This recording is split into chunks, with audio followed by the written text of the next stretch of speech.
Nafahamu una kiu sana ya kuingia kwenye mahusiano, una kiu sana ya kuingia kwenye ndoa, una kiu sana ya kupendwa, una kiu sana ya kutengeneza familia. Lakini naomba nikusaidie cha muhimu. Nimesema tena na tena, nasema tena na kwa msisitizo. Kama hana tabia hizi, akikuoa utateseka sana.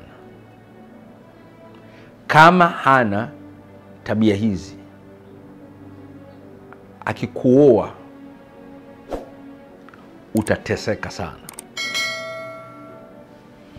Mateso, changamoto, maumivu ya kwenye ndoa sio yote yanatokea bahati mbaya tu kwenye ndoa tunakutana nayo. Hapana, kuna mara nyingine yameonekana kuanzia mwanzo. Yaani umeona kabisa hapa kuna shida. Wewe ukafumba macho na masikio ukafikiri kwamba atabadilika, mambo yatabadilika, haya uko mbele ya safari. There's nothing like that.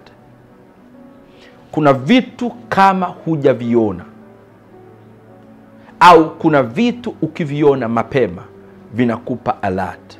Sasa kama hizi tabia nazokupa hapa bado hana, mkiamua kuoana, fahamu utapata shida au atakutesa huyu mwanaume. Namba 1, kama hana tabia za mume.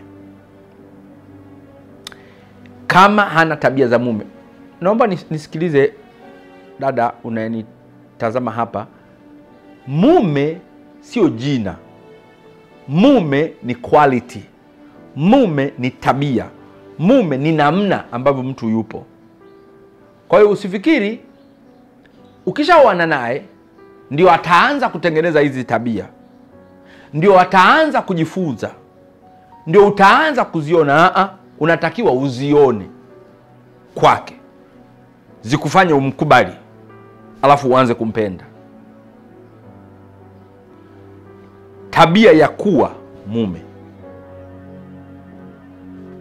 Tabia mojawapo ya mume ni utayari wa kupenda mke wake. Hana hiyo tabia, pambana na hali yako, nenda kwenye maisha mengine. Tabia ya pili, kama hana tabia ya baba. Kama hana tabia ya nani? Ya baba. Kuwa baba sio jina la ubatizo. Kuwa baba ni tabia, ni quality.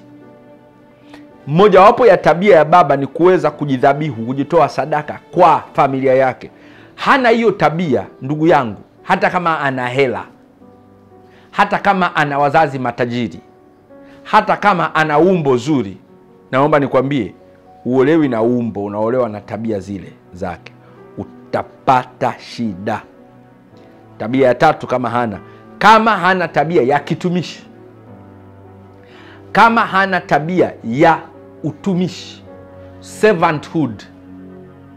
Kama hana tabia, if he is not a priest, kama hawezi kuwa na tabia ya kufunga mikono yake na macho yake kuombea familia yake, kufumba mikono yake na macho yake na kufunga tumbo lake kipindi fulani familia inavyopitia, uoni hiyo tabia kwake, naomba nikwambie atakutesa. Yaani hivi tu hajaoa, ana uwezo wa kula wakati wote na bado hajui kufunga na kuomba nyakati fulani, naomba nikwambie atakutesa. Hajui kuomba kwa ajili ya familia yake, hajui kufundisha familia yake kuhusu kuomba. Yaani mmekutana tu hivi kwenye ujana wenu, mko makanisani, mnaambiwa semina za haji, maombi haji, mfungo humuoni. This guy is not ready to be a priest of the family. Huyu mkaka hayuko tayari kuwa priest, kuwa kuhani wa familia yake. Mmekutana sehemu, mnakula, mnaambia omba, anakuambia wewe ndio uombe peke yake, hawezi omba.